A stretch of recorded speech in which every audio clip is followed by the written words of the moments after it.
Eu achei reverência. Naquele dia, sendo já tarde, Jesus disse aos discípulos: vamos passar para outra margem.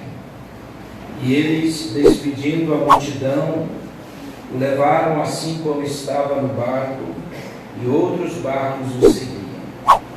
Levantou-se um grande temporal de vento, e as ondas se arremessavam contra o barco, de modo que o mesmo já estava enchendo de água. Jesus estava na popa, dormindo sobre o travesseiro. Os discípulos o acordaram e lhe disseram: Mestre, o Senhor não se importa que pereçamos? E ele, despertando, repreendeu o vento e disse ao mar: acalme-se, fique quieto. O vento se aquietou e tudo ficou bem calmo. Então Jesus lhe perguntou: por que vocês são tão medrosos? Como é que ainda não têm fé? E eles, possuídos de grande temor, diziam uns aos outros: quem é este que até o vento e o mar lhe obedecem? Amém? Isso veio ao meu coração.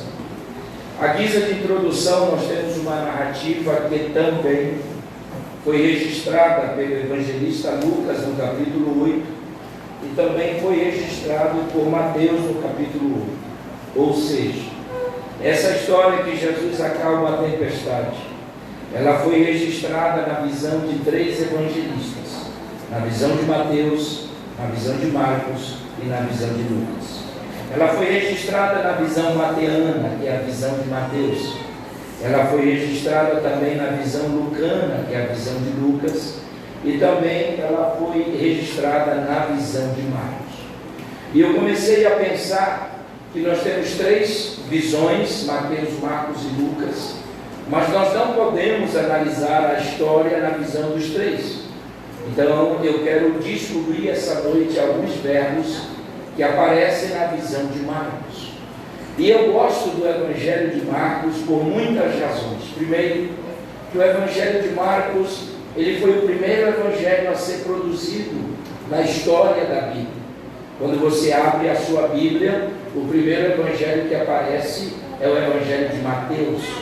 Mas na ordem da escrita, o primeiro evangelho que foi escrito foi o Evangelho de Marcos.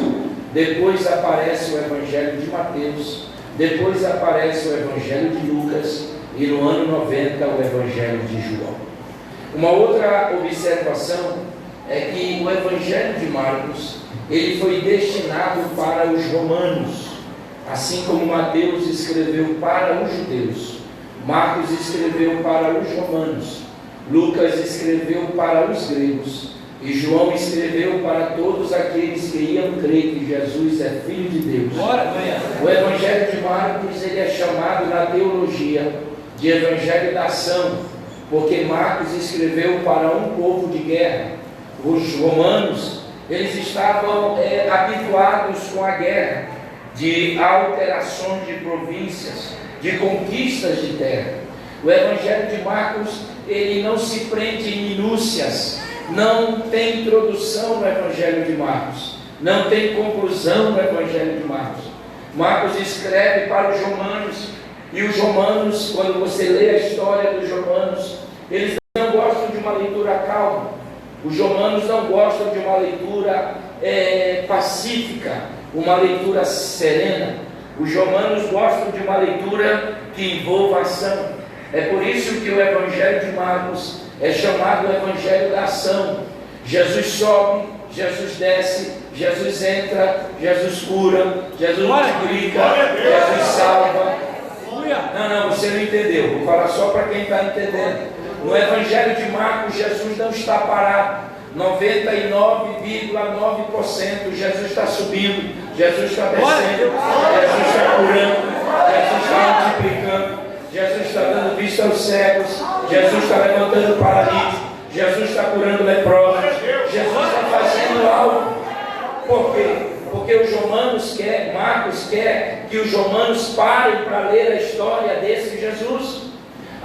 Existem vários verbos, claro, mas o verbo que mais aparece no Evangelho de Marcos é o verbo eutus. Eudus é o grego da tradução da palavra logo. É por isso que quando você estuda o Evangelho de Marcos, sempre vai aparecer assim: logo Jesus subiu, logo Jesus desceu, logo Jesus fez, logo Jesus curou, logo Jesus entrou, logo Jesus fez algo, porque Marcos está colocando Jesus sempre em ação, porque ele quer provar para, olha, se tu não entender essa eu vou embora, aliás eu tenho que ir embora mesmo depois do culto, né? Se tu não entender eu vou mais tarde, né? O texto diz que os romanos Marcos quer atingir os romanos, mostrando que esse Jesus é também um herói.